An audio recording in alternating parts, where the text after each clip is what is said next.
Alors, bonjour à tous. Merci d'être à nouveau parmi nous pour la conclusion de ce colloque à distance intitulé Écrire entre les langues, droits et devoirs de l'écrivain contemporain. Certains d'entre vous me connaissent déjà, je suis Fulvio Caccia et nous serons ensemble pendant 1 heure. Et nous allons essayer de nous y tenir, car nombreux sont ceux qui, parmi nous, ont des engagements, je pense à Colette, mais aussi passent leur journée en visioconférence. Donc, j'imagine qu'ils en ont marre. Donc, on va essayer de faire court. Tout le monde connaît déjà les consignes. Si vous voulez lever la main, il y a une petite icône au bas de l'écran. Vous n'avez qu'à l'actionner. Je ne les répéterai pas davantage. Comme vous savez sans doute, l'allocution de clôture que devait prononcer Hans Wiesmann, qui est parmi nous, que je salue, a été reportée à ce soir à cause des raisons de questions techniques. Et il a réussi, il va nous en parler peut-être, à venir parmi nous et à résoudre in extremis le problème.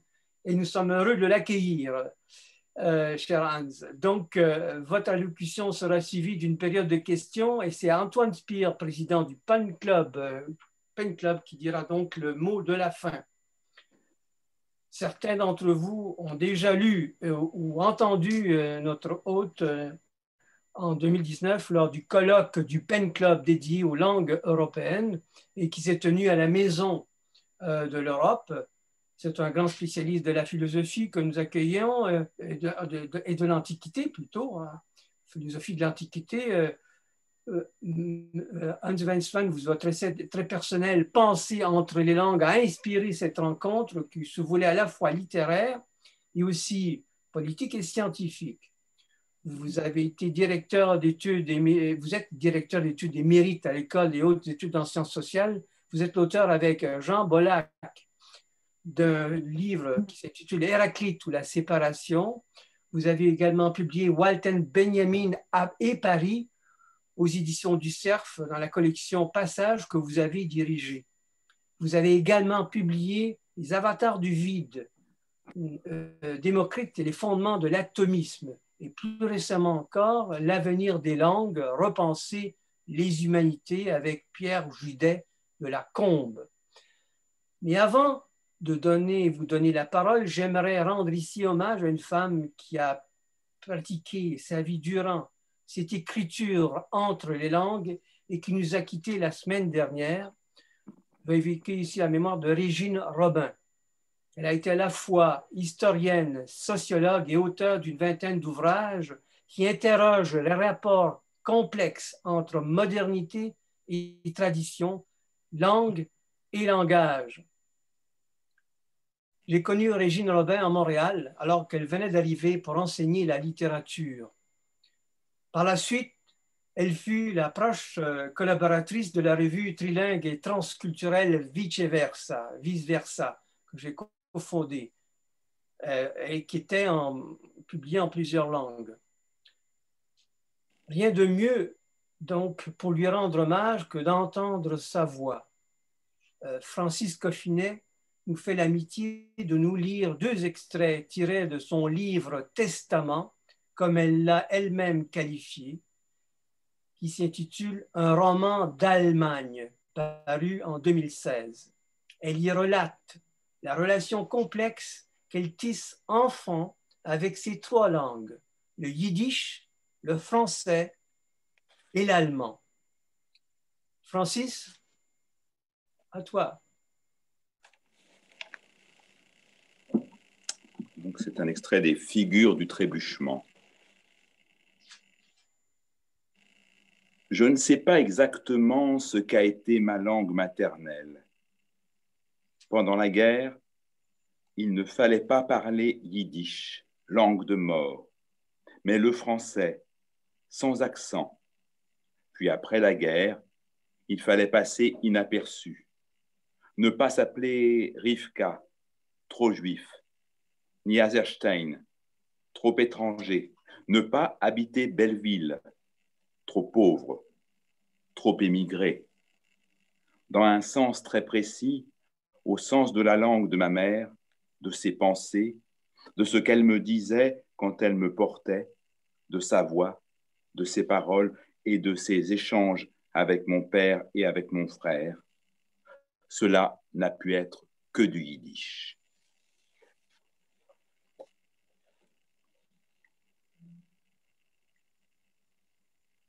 On commence avec un poème de Heine.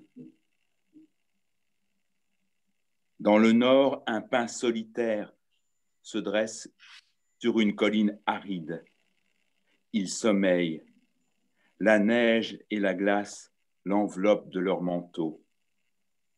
Il rêve d'un beau palmier, là-bas, au pays du soleil, qui se désole, morne et solitaire, sur la falaise de feu. Heinrich Heine. Durant toute la guerre, on recevait des lettres d'Allemagne avec pour tampon prisonniers de guerre, dans lesquelles mon père disait qu'il pensait à moi, que j'étais un ange. Trop petite pour comprendre en quoi consistait la guerre, ce père que je ne connaissais pas semblait écrire d'un pays de rêve, de contes de fées, au loin, ailleurs. J'ai pu associer inconsciemment Allemagne, Deutschland comme signifiant à ces paroles d'amour qu'il m'envoyait. Plus tard, après la guerre, quand j'ai appris ce qui s'était passé et qu'il ne restait plus personne de la famille de ma mère, l'opprobre était jeté sur les nazis, sur le fascisme, sur l'Allemagne, mais pas sur la langue allemande. Merci, Francis. Eh bien, la langue allemande et son rapport avec les autres langues maternelles, c'est aussi le fil rouge que vous proposez de suivre, Hans Wiesmann, n'est-ce pas? Vous me donnez la parole là. Oui, absolument.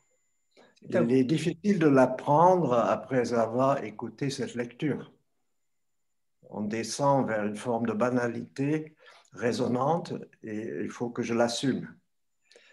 Avant toute chose, je tiens à vous remercier de m'avoir permis d'assister à vos échanges, bien trop riches pour être résumés et surtout impossibles à conduire jusqu'à une conclusion. De toute façon, il me semble qu'il convient plutôt d'ouvrir le débat que de le clore, et de l'ouvrir dans toute la mesure du possible en tenant compte de l'extraordinaire diversité des expériences individuelles et collectives. C'est pour ça que je vais prendre la liberté de vous parler de la mienne, de mon expérience, qui n'est pas celle d'un écrivain authentique. Je suis un écrivain professionnel, mais je ne peux absolument pas prétendre à être associé à cette aventure singulière qu'est l'écriture. Et donc, qu'est-ce que je suis? Je suis un amoureux des langues. Je me promène entre plusieurs langues, je me sers de plusieurs langues, je fais ce va-et-vient à mes risques et périls avec parfois un plaisir énorme et parfois des déceptions tout aussi grandes. Et puis, je suis peut-être un lecteur attentif, soucieux de saisir ce que l'écriture nous révèle de notre rapport au monde.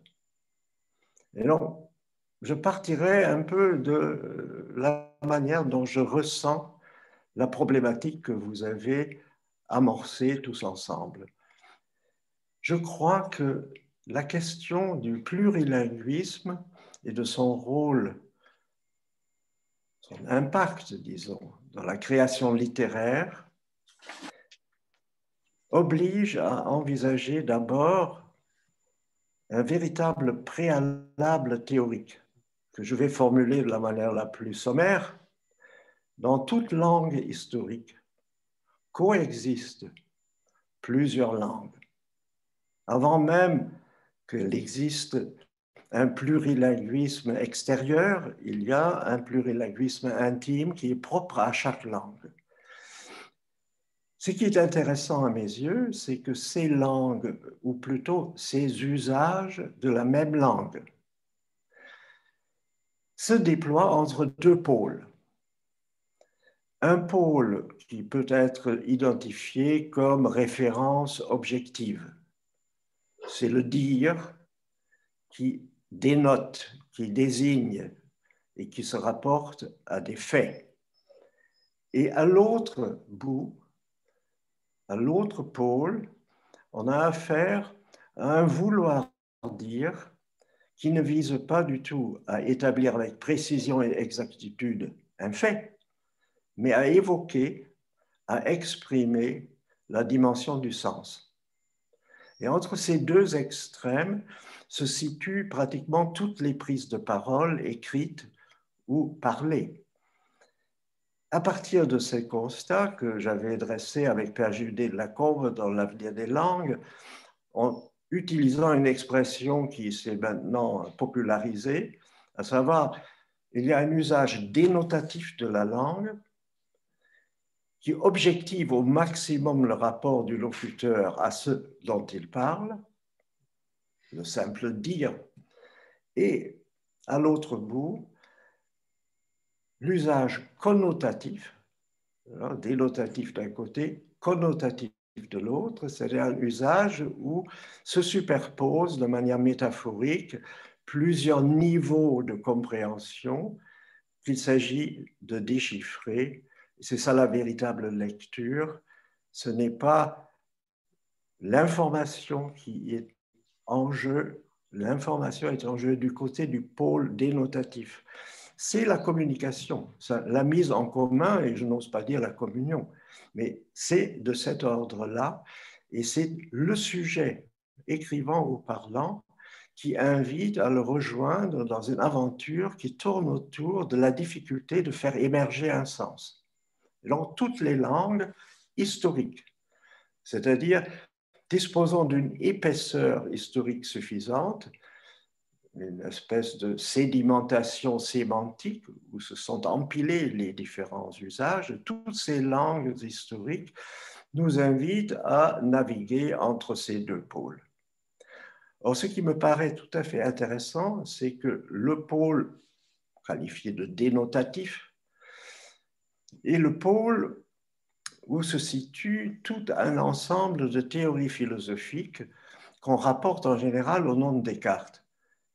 C'est-à-dire, c'est l'affirmation selon laquelle la vérité ne peut être trouvée que dans les idées claires et distinctes, l'esprit de la géométrie, la démonstration factuelle la plus sérieuse, la plus solide.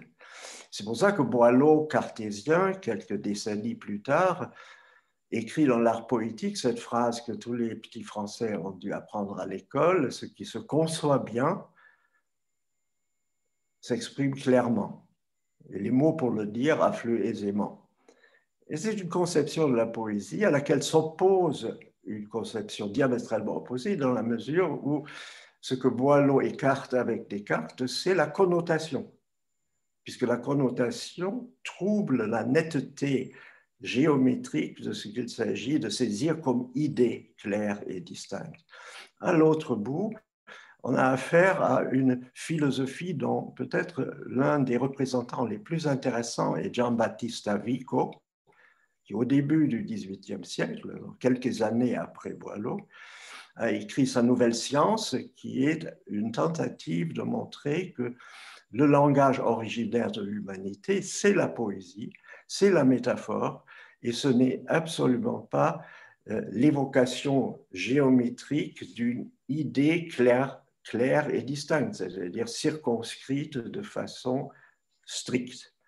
L'exemple, j'ai souvent envie de citer cet exemple que donne Vico et qui résume sa conception de la poésie originaire de l'humanité, qu'il appelle mythologie. Quand un homme se trouve au bord de la mer, les pieds dans le sable chaud, avec le vent dans les cheveux et dans les narines un peu de cette brise saline, et puis sur l'eau, le scintillement du soleil, il appréhende tout cela en même temps et il l'appelle Neptune. Or, pour Vico, Neptune est la vérité initiale poétique d'une saisie complexe du réel comme expérience, et la mer est une abstraction. Et H2O est un pas de plus dans l'abstraction où on glisse vers l'autre pôle, vers le pôle dénotatif en abandonnant la connotation initiale. Et alors, ce qui est intéressant, c'est que lorsque nous avons à traduire une langue, nous sommes toujours, en un premier temps, contraints de situer entre les deux pôles le texte à traduire. Si c'est un texte qui se situe davantage du côté du pôle dénotatif, eh bien la traduction, à la limite, peut être automatique. On a évoqué cette question de la traduction automatique, du perfectionnement des logiciels de traduction. Et la traduction automatique, la traduction professionnellement terminologique, par exemple les juristes assermentés qui traduisent pour les tribunaux, par exemple, ils sont scandaleusement bien payés en comparaison de ceux qui passent des heures et des heures sur une seule phrase d'un texte connotatif, d'un texte très difficile à appréhender et à transposer dans une autre langue. Je trouve que la traduction est le révélateur de cette complexité du rapport que nous entretenons avec une langue étrangère. Toute langue étrangère est un véritable éventail de langues et il s'agit, lorsqu'on traduit, de saisir l'exact emplacement de ce qu'on aborde comme chose à traduire. Je dis chose parce que je ne sais pas trop dire ce que c'est. C'est une certaine manière de s'inscrire entre la référence purement objective et la référence purement subjective. Donc, c'est ainsi, en faisant très vite, que j'introduis la notion de traduction qui était importante dans vos débats et qui, à mon sens, est essentiellement une notion révélatrice, c'est-à-dire dans les difficultés ou aussi les facilités que nous rencontrons dans la traduction, eh bien, nous avons affaire à ce qu'est une langue, c'est-à-dire un véritable feuilleté d'usage. En partant de cette observation, j'ai envie de, j'avais dit ça à Folvio, pour faire vite, de prendre simplement quelques exemples. Et le hasard veut que j'ai travaillé récemment sur le poète allemand Rilke. Et comme vous savez certainement, Rilke, en 1910, connaît une panne d'inspiration qui va durer plus de 10 ans. Il était en train, en 1910, de rédiger les élégies de Douino. Je crois après la 4e élégie, il a dû jeter l'éponge. C'est que son rapport à l'allemand était devenu non poétique. Il ne participait plus du tout à cette espèce d'invitation à faire jouer la connotation. L'allemand devenait pour lui une langue dénotative extrêmement pauvre. C'est évidemment aussi la montée du scientisme, la montée des technologies, la montée des terminologies. Tout cela envahit une langue et du coup la rend impropre à la traduction poétique. C'est la traduction automatique qui s'impose. Et donc, du coup, Rilke, d'abord perturbé par la Première Guerre mondiale, qui était de toute façon pas très propice à la création littéraire, juste après la guerre, en 1919, s'exile en Suisse. Il choisit le Valais pour la langue. Il s'exile de l'allemand en français. Et dans la correspondance qui s'échelonne entre 1919 et 1922, il explique à ses différents correspondants qu'il a choisi l'exil en français pour tenir l'allemand à distance. Pas pour lui tourner le dos, mais pour le tenir à bonne distance afin de pouvoir y retourner un jour. Et comme vous savez certainement, grâce à cette espèce d'hygiène linguistique, mais aussi affective, je pense, il a pu, en 1922, terminer d'un seul trait les élégies de Duino et écrire son chef-d'œuvre, les sonnets à Orphée. Tout cela, par exemple, les sonnets à Orphée, c'est un seul mois en 1922, en février. C'est-à-dire que l'inspiration était revenue, et elle était revenue grâce à cette espèce de quarantaine qu'il s'était imposée, quarantaine linguistique, et c'est, à mon sens, un indicateur de ce que le plurilinguisme signifie pour la création littéraire.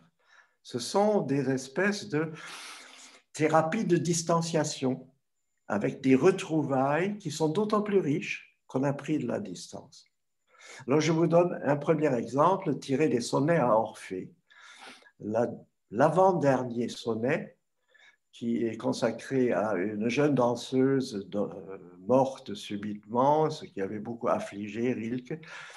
Le premier vers commence par « Ô, viens et va ». « Ô, komm und geh ». Eh bien, « Ô, viens et va », c'est bizarre en français, parce qu'on connaît le va-et-vient. Or, le va-et-vient, c'est un aller-retour répété. Tandis que ce que Rilke tire du français en le tordant et en le faisant entrer dans l'allemand, c'est le caractère irréversible de la disparition d'Eurydice, puisque la jeune danseuse, lui Orphée, eh bien, elle est pour lui Eurydice. Et donc, elle vient comme et s'en va. Et c'est irrémédiable. Et quand on entre dans ce sonnet, avec l'allemand dans l'oreille, on sent le caractère tout à fait, comment dire, tranchant de cette espèce d'inversion d'une formule qui est tout à fait ordinaire et courante en français. Alors, je pourrais longuement m'étendre là-dessus, parce que la suite est tout aussi intéressante. Et avec un peu de sensibilité linguistique, on trouve le français non pas à l'origine d'une traduction terme à terme ou d'une espèce d'utilisation de l'allemand comme si l'allemand était du français. Non, le français permet une espèce de rebond en allemand, permet de faire autrement en allemand et de formuler les choses de la façon la plus inattendue qui soit. Eh bien, comme vous savez, Rilke a aussi composé des poèmes en français. C'est pour se faire la main. Il a fait, je crois, une cinquantaine de poèmes, plusieurs recueils de poèmes en français. Mais ce qu'on sait moins, qu'il a retraduit certains de ses poèmes en allemand. C'est un cas, je crois, presque unique dans l'histoire de la littérature, où quelqu'un compose dans une langue étrangère et puis retraduit dans sa langue maternelle. Et ces retraductions, et là je prends un autre exemple, permettent de nouveau de mettre le doigt sur ce qui se passe quand on va d'une langue à l'autre, en visant le bon niveau d'énonciation. Le poème intitulé en français « Paume » présente une difficulté majeure à un traducteur qui veut rendre cela en allemand, c'est que le mot « paume » n'existe pas en allemand. Et donc Rilke, piqué au vif, s'est demandé comment il pouvait faire le même poème qui s'intitule « Paume » en français, comment il peut le faire en allemand. Et là, il prend une décision radicale, comme le mot « paume » n'existe pas, il traduit paume par un terme non poétique, un terme purement descriptif et analytique, dénotatif selon la distinction. La paume, ça peut être une connotation multiple, mais lui dit intérieur de la main. En allemand, Hand inneres. C'est un mot qu'il crée, mais c'est un mot analytique, dénotatif, qui d'un seul coup, enlève toute la poésie promise par le titre paume. Parce que Hand inneres, intérieur de la main, c'est presque quelque chose qu'on rencontre à l'hôpital, ou je ne sais pas, là où on fait de l'anatomie. Et donc, il est tout près du dénotatif. Et le pari qu'il se donne, c'est de faire converger ces éléments qui appartiennent au dire ordinaire de la réalité objective de faire tourner tout cela vers la poésie. C'est une sorte de poétisation du langage ordinaire. Et l'extraordinaire attrait de l'œuvre tardive de Rilke réside dans le fait qu'il trouve à l'allemand le plus pauvre, le plus ordinaire, le plus plat, des résonances poétiques que distille la composition du poème.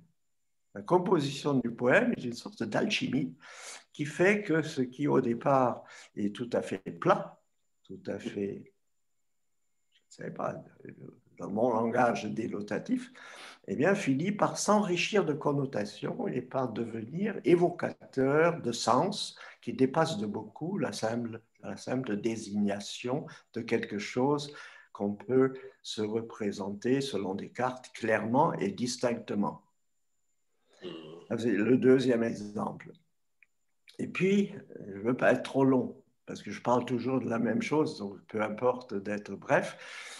Comme vous savez, Rilke est mort prématurément, je crois en 26, et il a été, 3 mois avant sa mort, sollicité par la poétesse russe Marina Tsvetaeva.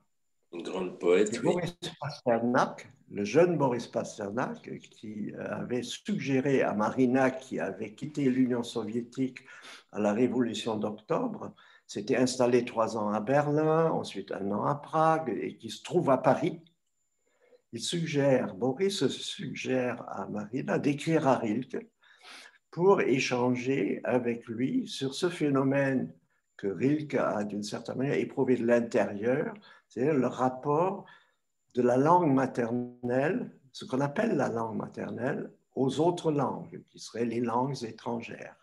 Et donc Rilke, de manière un peu provocatrice, lui dit, mais selon toi, c'est quoi la langue maternelle?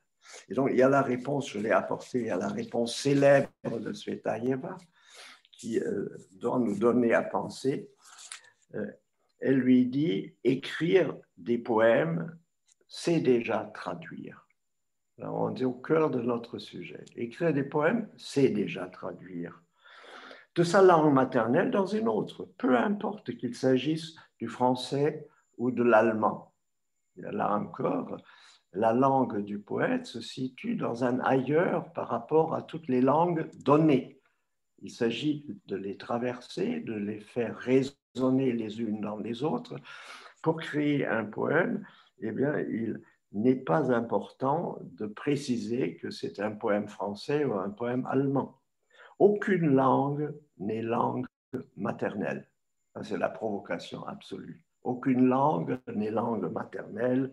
Écrire des poèmes, c'est écrire d'après, selon, d'après, c'est-à-dire à partir d'autre chose que ce qui est donné immédiatement dans la langue maternelle. C'est un étrangement qui se produit, un écart qu'il faut assumer pour pouvoir revenir vers la langue dite maternelle, mais qui s'est enrichie du contact avec ce qu'elle n'est pas, avec l'autre langue.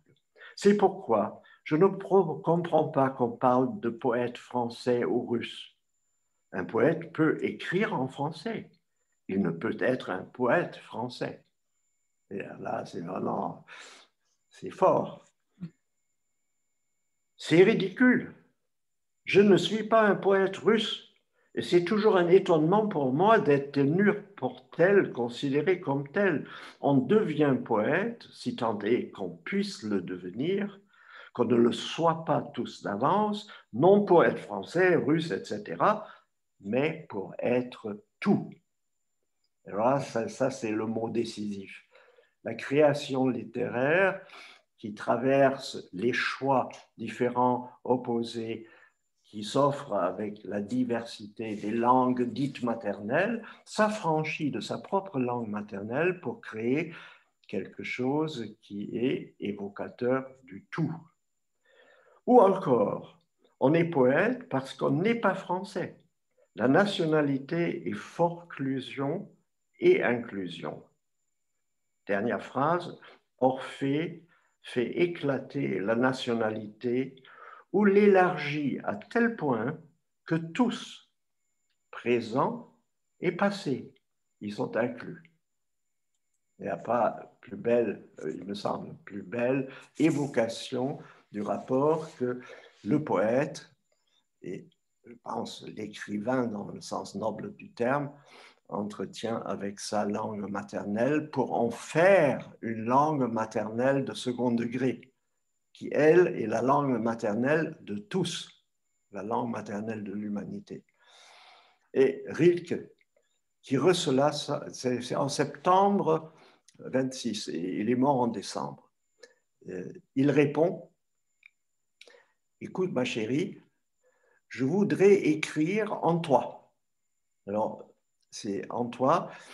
Là, de nouveau, l'allemand et le français, ça grince, parce qu'en allemand, on dit auf Deutsch, en allemand. Et donc, il écrit, je voudrais écrire auf dir. Et le dire, la personne, devient l'incarnation de la langue du poète, qui est la langue affranchie des langues maternelles initiales, pour accéder à la langue maternelle de l'humanité. Je voudrais écrire auf dir. Je ne trouve pas plus belle formulation du problème qui nous a préoccupés pendant toutes ces semaines et qui va continuer à nous préoccuper. Chacun à sa manière va s'y confronter. Voilà. Merci, cher Hans, de cette magnifique, non pas conclusion, mais ouverture vers cette langue qu'effectivement tout un chacun peut-être cherche, y compris d'autant plus lorsque nous sommes écrivains. Alors, j'ouvre la discussion, puisque c'est une conversation qu'il faut, pas seulement une discussion, mais une conversation qu'on vient de poursuivre entre nous suite au propos de Hans Wiesmann, qui souhaite intervenir, poser des questions ou simplement rebondir sur ce qui a été dit. Marie-Laure Kuhlmann? Oui. Allez-y. Allez-vous. Pouvez-vous parler plus fort? On vous voit mal. J'entre dans la conversation oui. Juste tout de suite, parce que je n'avais pas le lien. Donc voilà, je referme. Ah, vous ne voulez pas intervenir? Qui d'autre? Fulvio, si tu permets, j'aimerais bien... Oui, Andreas. C'est très difficile de dire quelque chose d'intelligent après Heinz Wiesmann. Je vais essayer quand même. Tout d'abord, bon, évidemment, ça me parle du cœur. Coller une nationalité à quelque chose d'un qualitatif comme écrivain, j'ai jamais bien compris ce que ça veut dire quand on dit un écrivain français ou un écrivain allemand. Et personnellement, j'ai toujours eu cette difficulté parce qu'on m'a présenté comme un écrivain français d'origine allemande. Et maintenant, je dis la plupart du temps, je dis je suis écrivain de naissance. Parce que je ne vois vraiment pas en quoi le qualitatif français ou allemand apporte quelque chose à la dénomination d'une activité aussi bizarre et étrange que d'être écrivain. Mais je voulais, en fait, vous avez commencé, Heinz, de parler d'une langue, et ça m'a rappelé quelque chose que j'avais écrit il y a 2 ou 3 semaines après la discussion ici. J'avais noté sur un bout de papier, on écrit toujours entre une langue. Ah, oui. Et je voulais revenir là-dessus parce que on écrit entre une langue, c'est-à-dire on entre dans une langue. Et enfin, ce qui me concerne, je suis entré en français il y a 30 ans. Alors, je suis entré entre une langue. Et il y a quelque chose qui se passe, en fait, qui s'ouvre dans une langue pour qu'on puisse entrer dans une langue. S'il n'y avait pas cette ouverture entre les mots d'une langue, d'abord, une langue, ce serait du bruit. et il n'y aurait aucune possibilité d'entrer dans la langue. Cette ouverture, c'est le blanc de la page ou c'est les silences entre les mots. C'est par là, en fait, qu'on entre la langue, entre les mots. On écrit entre les mots. Fulvio, toi, tu parles une langue, même si on parle tous les deux le français. Tu parles ton français, moi, je parle le mien. Et on écrit quelque part dans un espace qui est entre nos deux langues déjà, qu'on appelle tous les deux le français. Bon. Alors, on entre dans un espace qui est étrange, et c'est évidemment l'espace de l'écriture d'un écrivain ou de la poésie, et cette étrangeté est absolument nécessaire à la création littéraire. S'il n'y avait pas cette ouverture, on ne pouvait pas entrer dans une langue. Alors, quelle est l'ouverture? Donc, j'ai dit déjà les silences, c'est aussi les erreurs qu'on fait en apprenant une langue, en parlant une langue, même si c'est la langue dite maternelle, on fait des erreurs, on se trompe. Donc, la vérité est toujours quelque part quelque chose qui ne se dit pas correctement. La vérité est toujours un malentendu, ou plutôt un mal-dire. Et ce qu'a dit Heinz Wiesmann tout à l'heure sur l'inversion dans Rilke, d'une certaine manière, c'est un mal-dit, parce que ça ne se dit pas exactement comme ça, et c'est exactement dans ça ne se dit pas exactement comme ça que l'écrivain trouve l'étrangeté de la langue. Il me semble que c'était à peu près ça le processus qui m'a permis d'entrer entre une langue. Cette langue est le français, ça aurait pu être l'italien ou l'espagnol ou l'allemand, parce que effectivement, aujourd'hui, je peux entrer par le même processus en allemand, mais il faut ce processus d'entrer entre une seule langue pour écrire de la poésie. Sinon, on reste à la surface de ce qui peut être dit ou entendu. Voilà ce que je Donc, vous voulais. m'autorisez un petit jeu de mots en français? Allez-y. Parce que, en écho à ce que vous dites, qui est pour moi absolument limpide, mais c'est difficile à dire. Eh bien, le verbe français entreprendre, qui date du Moyen Âge, désignait une action militaire, c'est-à-dire pénétrer dans une ville. Entreprendre une ville, c'était ouvrir une brèche dans la muraille pour entrer dans la ville, d'où entre. Donc, ça, c'est la brèche par laquelle on pénètre dans une langue. Pour moi, cette brèche, c'est aussi l'écartèlement de toute langue entre les deux pôles, dénotatif et connotatif. Il y a là chaque fois un espace spécifique où on peut pénétrer dans une langue. Or, ce qui est amusant, c'est que le verbe entreprendre a peu à peu perdu ce sens étymologique initial, puisque l'entrepreneur, maintenant, c'est pas du tout quelqu'un qui entre par une brèche dans une ville. Mais il subsiste en français une expression qui n'est compréhensible que si la métaphore militaire est encore présente à l'esprit, c'est entreprendre une fille. Parce que ça, c'est le sens initial. C'est comme entreprendre la ville de Sienne, c'est-à-dire je fais le siège de la ville pour pénétrer par une brèche dans le mur. Et donc, pénétrer par une brèche, je ne veux pas pousser le jeu des connotations plus loin. Mais c'est là que la langue, pour celui qui a la sensibilité nécessaire, parfois aussi les connaissances, ben, la langue est un terrain de découverte infini. Je pense que la langue, c'est même plus encore que ce que nous appelons la réalité. Parce que la réalité, du point de vue langagier, n'est qu'un pôle de ce que la langue permet d'appréhender. Et donc, notre rapport au monde, il n'est pas seulement constitué de rapport à la réalité objective. Notre rapport au monde est aussi constitué de tous ces rapports que suggère l'usage connotatif de la langue. Et entreprendre est un merveilleux exemple. Je m'arrête là, mais je pourrais vous faire un petit cours sur l'apparition ou sur la réapparition du terme entrepreneur au moment de la révolution industrielle, avec C'est extrêmement intéressant de se demander, et je m'arrête là, comment les mots ressurgissent dans une langue. J'ai parlé tout à l'heure de l'épaisseur historique de chaque langue. Eh bien, cette sédimentation sémantique qui fait l'épaisseur historique des langues les rend propices à une exploration poétique. Tandis qu'une langue sans épaisseur de cette espèce, c'est-à-dire sans accumulation ou sédimentation de métaphores réussies, une langue purement dénotative, elle est comme la réduction des romans russes dans Reader's Digest, destinée à la traduction automatique.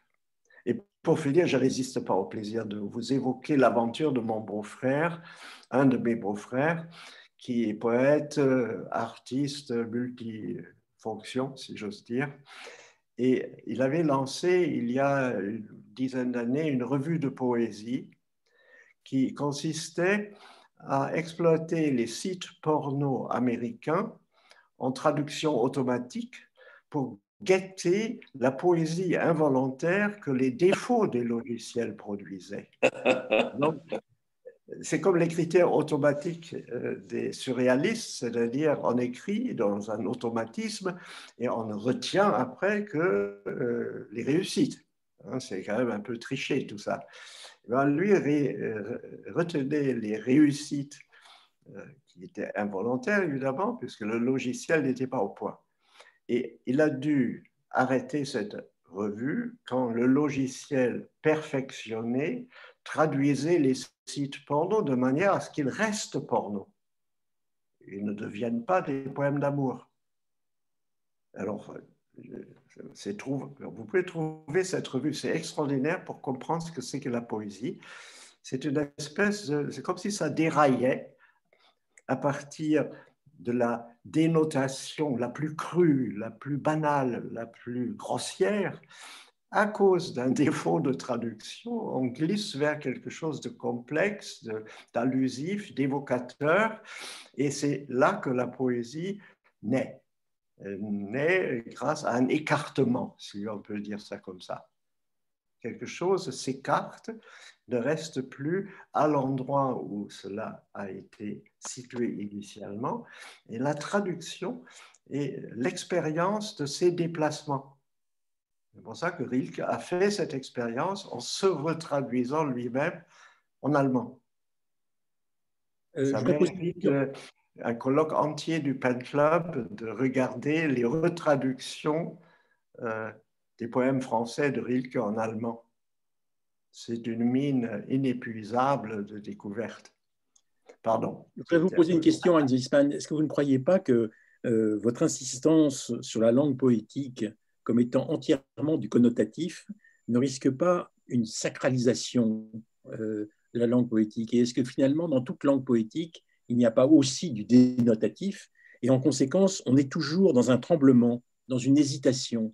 Et finalement, la vraie langue poétique, c'est la langue qui tremble, qui hésite dans sa part de connotatif. Je dis ça parce que quand vous avez terminé en disant Rilke dit écrire en toi, je pense qu'il pousse le bouchon jusqu'au maximum. Mais ce n'est pas parce qu'il pousse le bouchon jusqu'au maximum que nous devons adhérer à cet extrémisme. Parce que cet extrémisme peut conduire presque à l'autisme poétique. D'une certaine façon, on pourrait arriver à une situation prétendument poétique où le poète ne parlerait qu'à lui-même. Mais comme il parle à d'autres gens, il est toujours un tant soit peu dans le dénotatif. Et c'est pour ça que moi, je voudrais attirer votre attention sur le fait que vous avez commencé en nous disant qu'il y a toute une échelle entre le dénotatif et le connotatif. Restons, si vous le voulez bien, dans le nuancé et non pas dans les extrêmes du dénotatif ou du connotatif. On n'est jamais dans l'un de ces deux extrêmes, jamais. Même dans le dénotatif le pire dénotatif. C'est ce que vous venez d'ailleurs de dire à propos du porno. Même dans le dénotatif le pire, on peut trouver finalement des connotations et investir des connotations. Alors faisons attention, moi il me semble, faisons attention au risque de sacralisation. Moi je n'aime pas les poètes qui sacralisent la poésie. J'aime le travail poétique. Et quand je lis Rilke, puisque ça m'arrive comme vous, je suis tout à fait sensible au rapport qu'il y a dans ce qu'il écrit avec une situation concrète qu'il a vécue aussi. Donc avec quelque chose qui relève aussi du dénotatif et qui se traduit aussi dans sa manière d'écrire. Je suis entièrement d'accord avec vous, d'autant que ce que Rilke cherche à reconquérir, c'est la possibilité d'inscrire de la connotation dans le langage ordinaire. C'est-à-dire qu'il veut reconquérir l'allemand, non pas comme Georg, comme ces gens-là qui sacralisent la poésie, qui devient une sorte de domaine réservé à une élite. Ce qui fait l'extrême attrait de la poésie de Rilke, c'est qu'il réussit à faire du langage ordinaire, des expressions les plus courantes, quelque chose qui résonne soudain poétiquement. C'est exactement ce que vous dites. Il me semble que ces deux pôles que j'ai évoqués, c'est des absolus non pas réalisés, mais vers lesquels les usages de la langue peuvent tendre.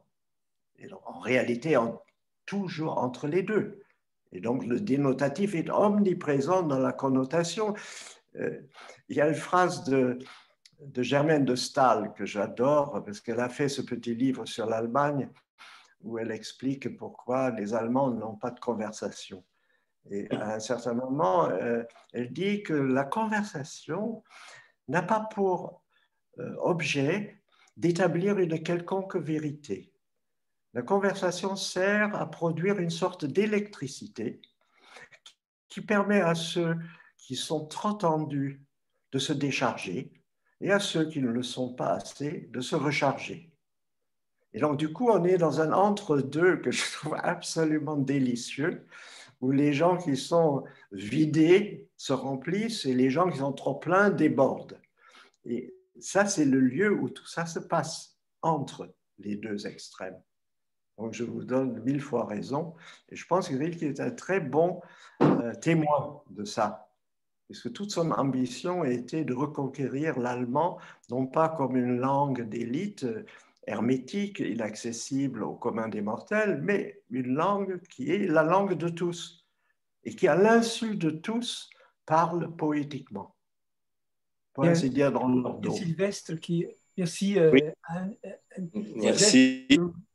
Merci, Monsieur Wiesmann, merci pour cette perspective que vous avez très bien tracée, dessinée, et merci pour les interventions qu'elle mène, aussi bien celle de notre ami Andreas Becker que celle de notre président et ami Antoine Spire.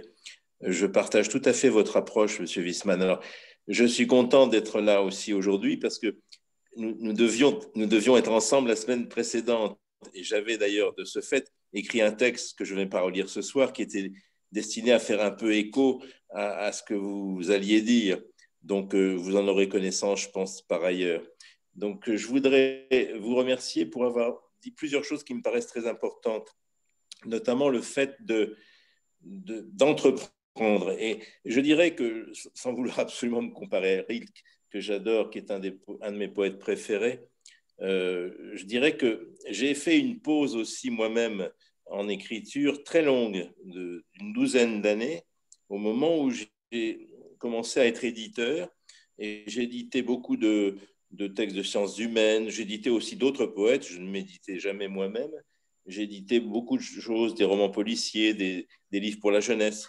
Donc pendant cette période-là, évidemment, où j'intervenais aussi comme éditeur et parfois accompagnateur d'écrivains pour les aider parfois à reprendre un peu, à réécrire autrement un peu certains de leurs livres, je n'avais plus l'esprit à la poésie. Donc, je m'étais éloigné de la langue du poète que j'avais utilisée précédemment. Et donc, j'ai dû faire une sorte de travail sur moi-même après cette grande période d'édition pour réinventer une langue, ma langue, pour réentreprendre ma langue. Alors, ce qui est intéressant, c'est que j'ai dû revenir aux sources. C'est-à-dire, j'ai commencé en créant un syncrétisme, un mot que j'affectionne, qui est, pour parler de mon enfance, qui s'est passée en France, j'ai créé ce mot contracté nouveau, en France.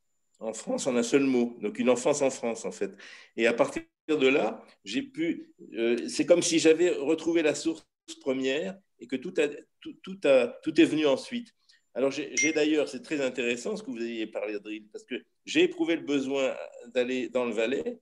Je suis allé plusieurs fois dans la maison qu'avait habité Rilke. Ça m'a beaucoup inspiré. Et j'ai ensuite fait partie pendant longtemps du jury du prix Rilke. Et j'ai travaillé à partir des fameux sonnets valaisans de Rilke. J'ai écrit des sonnets limousins parce que je suis originaire de Limousin. Et là, j'ai travaillé entre trois langues. Entre la langue que j'avais dans mon oreille, qui était la langue d'oc, la langue de mes grands-parents, langue des troubadours, patois, qui avait un peu été, comment dire, un peu abîmée un peu par une forme de patois, mais enfin, il y avait ces sonorités d'oc. Et puis, il y avait ce que vous avez dit très justement, entre deux langues, ce qu'a redit à sa manière notre ami Andreas Becker. Et à partir de là, j'ai retrouvé mon élément, un peu comme une baleine qui aurait été échouée sur le sable, qui a retrouvé l'océan. Donc, c'est important parce que j'ai retrouvé le poumon, voilà, comme ça, pour écrire. Et ce que vous avez dit est très, très juste. Je rejoins notre ami Spire pour l'idée selon laquelle il ne s'agit pas de sacraliser, évidemment. Il s'agit effectivement d'inventer, enchanter, réénoncer, évoquer, assonancer, associer, etc. Il y a tout ça dans le travail du poète. J'aime parler et citer le grand poète qui fut un de mes amis, Juan Relman, un grand poète argentin, qui a créé des mots qui ne sont qu'à lui, donc intraduisibles, mais qui, dans l'atmosphère et le contexte de ces vers, sont accessibles pour un lecteur étranger, surtout qu'il y a parenté entre langue romane, latine, et donc c'est un très bel exemple, ça aussi. Notre ami Becker procède un peu ainsi dans ses romans. Voilà, donc je voulais vous remercier infiniment pour nous avoir ouvert ce dialogue. Merci, qui nous enrichit beaucoup. Merci. Merci Sylvestre. On est sur le point de conclure cette rencontre qui est prévue de durer une heure. Je voulais rebondir sur justement l'hésitation qu'évoque Antoine Spire. Je voulais citer un vers de Dante qui dit tout à fait cela. L'artiste qui a l'habito dell'arte a la man che trema, c'est-à-dire l'artiste qui a l'usage de l'art a la main qui tremble. C'est dans la Divine Comédie. Et c'est justement cette résistance qui est à l'intérieur du langage qui se met qui à la fois confronte le poète de ce qu'il doit, ou l'artiste, tout artiste, lorsqu'il doit justement l'exprimer. Je pense que c'est cette tension, peut-être peut-on évoquer la tension entre le dénotatif et le connotatif, cette tension-là qui est source du mouvement poétique et de la puissance poétique lorsqu'elle s'exprime, la puissance tout court, bon, dans le bon sens du terme, bien entendu. Mais est-ce qu'il y a, avant de conclure, avant de donner la parole à Antoine Spire pour le mot de la fin, est-ce que il y a d'autres, vous voulez rebondir, Hans, ou bien ou d'autres personnes veulent poser une question? Je vois une main. Evelyne, qui nous parle d'Espagne, je parle du sud de l'Espagne. Oui, exactement. Je vous parle d'Espagne, où je suis venue sur les traces de Rilke, justement, à Ronda. Et vraiment, j'ai beaucoup aimé votre intervention sur toute la partie de la langue, bien sûr, appropriée à Rilke, mais j'ai repensé aussi à toute la recherche que j'ai faite à propos de sa mère. Quand vous dites qu'il a voulu reconquérir l'allemand, mais il a voulu perdre la langue de sa mère. C'est ça aussi pour Rilke, à mon avis, avec les recherches que j'ai faites. Et on le voit très bien dans les correspondances qu'il a avec Marie de La Tour et Taxis, que la langue, il a essayé de la reconquérir aussi en Espagne, il a essayé de la reconquérir à travers la religion, mais il a voulu la perdre aussi, pour perdre la langue de sa mère. Et ça, cet aspect-là est aussi important dans sa recherche d'identité. Donc, gagner quelque chose, mais perdre autre chose, voilà. C'est un commentaire. Merci. Très bien. Bah, si vous permettez, je dirais encore une petite chose, puisque vous avez évoqué Dante. Et moi, j'ai fait un travail sur le petit essai de 1304 sur l'éloquence, Ah oui. pas vulgaire, mais populaire ou ordinaire, où Dante développe, enfin, il a achevé, mais il développe une idée qui me paraît tout à fait en résonance avec tout ce que nous agitons là. Dante dit, pour faire de la poésie, c'est son projet, il ne peut pas se servir de la langue desséchée des docteurs, des scolastiques, parce que ça, c'est la langue cartésienne de l'identification sans reste d'une réalité objective. Mais il ne peut pas non plus se servir de ce qu'il appelle le vulgaire italien, c'est en fait grossièrement le toscan. Il ne peut pas non plus s'en servir parce que c'est une langue qui n'est pas grammaticalisée et qui a besoin, pour permettre à un créateur d'inventer, de disposer de règles d'invention, de règles langagières d'invention. Et c'est ça la grammatica. Quand il dit que le latin, ce n'est pas le contenu de ce que l'on raconte en latin, parce que là, c'est sec, ce n'est pas poétique. Mais la grammatica est absolument indispensable pour que ce toscan, qui est un parler vivant et riche, inventif, mais non contrôlable, eh bien, devienne une langue de culture, à savoir l'italien. Et Dante est vénéré par les Italiens parce qu'il a inventé l'italien avec cette opération qui consiste à grammaticaliser ce qui est langue, je sais pas, purement productive. Et c'est extrêmement intéressant de voir que là aussi, à mes yeux, jouent les deux pôles, puisque la grammaire pratiquée par les scolastiques est une grammaire qui permet d'organiser un discours qui ne dit jamais plus que ce qu'il dit. C'est même l'ambition philosophique de ces auteurs post-aristotéliciens.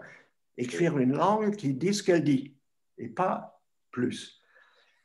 Dante veut dire ou faire dire plus à la langue poétique qu'il se forge, et pour cela, il a besoin de grammaticaliser le toscan. Et ça, c'est une opération de longue haleine qui ensuite, historiquement, l'italien a poursuivi. Et c'est pour ça que les Italiens vénèrent Dante comme les Grecs ont vénéré Homère, qui a fait exactement la même chose. Homère, c'est trois langues, l'achéen, le ionien et le dorien. Quand vous lisez une tragédie grecque, par exemple, elle est toujours écrite dans deux langues différentes, enfin, dans deux grecs différents. Les dialogues, les iambes, les dialogues, c'est la langue attique, c'est la langue d'Athènes, mais les chants de chœur, c'est du dorien. C'est-à-dire, c'est une langue archaïque qu'on trouve chez des poètes comme Pindare, etc. Et donc, le plurilinguisme, il n'est pas seulement, et c'est mon point de départ, externe. Ce n'est pas une langue par rapport à une autre langue. Le plurilinguisme se joue à l'intérieur, et là, Andreas Becker l'a clairement dit, se joue à l'intérieur de chaque langue historique, avec ses différents niveaux qui sont repérables, me semble-t-il, grâce à un tropisme qui va vers l'un ou l'autre de ces deux pôles. Mais on est toujours entre les deux. On n'est jamais d'un côté ou de l'autre uniquement. Voilà.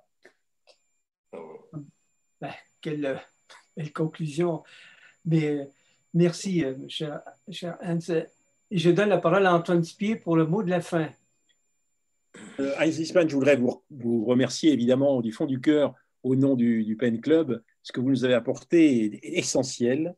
Et je voudrais dire à Fulvio que le travail que nous avons fait au cours de ces 5 séances est tellement important que je voudrais proposer 4 pistes de développement pour l'avenir et qui peuvent servir à notre Pen Club. Et sur ces 4 pistes, on aura besoin de votre expertise, Heinz Wiesmann, parce que ce que vous nous avez apporté aujourd'hui est tellement important que vous êtes capable de nous aider dans les 4 domaines. Alors le premier, c'est, je crois qu'il faut qu'on continue à observer l'évolution des langues. Et quand Heinz Wiesmann parlait de l'évolution des Allemands et de la manière dont, de la langue allemande, pardon, et de la manière dont Rilke est passé par le français pour revenir à l'allemand, je pensais évidemment à LTI. Vous savez, la manière dont dont la langue allemande a été abîmée par le nazisme et dont un intellectuel allemand a essayé de prendre la mesure pour essayer de comprendre, et son livre est absolument génial, pour essayer de comprendre comment, au fond, la langue allemande avait été abîmée et comment il fallait la repenser. Au fond, comment il fallait la réutiliser plutôt, la réutiliser. Mais la réutiliser toujours entre les deux extrêmes que vous avez décrits, Heinz Wiesmann. Ce sera la première chose. Donc, cette observation de l'évolution des langues vers laquelle nous pourrions nous tourner. La deuxième chose, c'est la place essentielle de la poésie et de la littérature. Nous, ce que nous sommes, nous, Pen Club, c'est une institution, une association qui a pour objectif de se centrer sur la poésie et la littérature. Je crois qu'il faut qu'on revienne sur ce qu'amène de spécifique dans notre société la poésie et la littérature. Et je dirais qu'il y a un besoin véritable de réfléchir à cette langue entièrement connotée dont vous avez parlé, ou à ces types de connotations qui font la langue littéraire. Et je trouve que ça a du sens et que c'est la vocation principale peut-être du Pen Club, que d'essayer aussi de cerner cette langue connotée. La troisième chose, c'est évidemment l'importance de la traduction, vous l'avez dit, et la traduction, je dirais, pour dire plus, puisque vous avez utilisé la formule dire plus, moi je crois qu'il faut que nous cherchions à féconder la traduction. Je disais la semaine dernière, vous n'y étiez pas, que je tirais comme instruction pratique de ces rencontres l'idée que nous allons donner des prix de traduction au Pen Club, des prix de traduction par genre. Mais plus encore, nous voulons réfléchir, je dirais, à ce que c'est que la création de traduction. La création de traduction. Et il faut qu'on y réfléchisse, ce serait notre troisième thème. Et notre quatrième, c'est quelque chose qui est une réflexion sur l'intérieur de chaque langue. Peut-être ça aurait du sens que nous essayions de réfléchir sur ce qui est à l'intérieur de la langue française, pour en rester à notre langue française, puisque nous sommes le Pen Club français, et dialogue des langues à l'intérieur de notre propre langue française. C'est-à-dire comment s'organise ce dialogue des langues à l'intérieur du français et chez les créateurs français.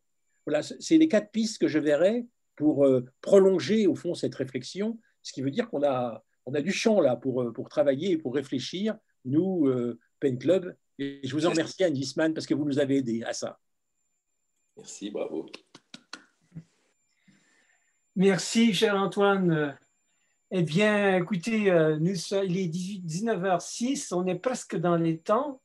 Et donc, cette rencontre se conclut remarquablement avec le propos d'Antoine Spir, mais bien sûr, de la réflexion que nous a proposée Heinz Wiesmann. Je remercie tous et chacun de votre fidélité. Je vous rappelle que la totalité de cette colloque est disponible sur le site du Pen Club, mais aussi sur le canal YouTube. Et puis, je vous donne rendez-vous aux prochaines rencontres que nous allons organiser. Je remercie également aussi Francis Coffinet pour la lecture et bien sûr Colette Klemp qui a assuré la régie.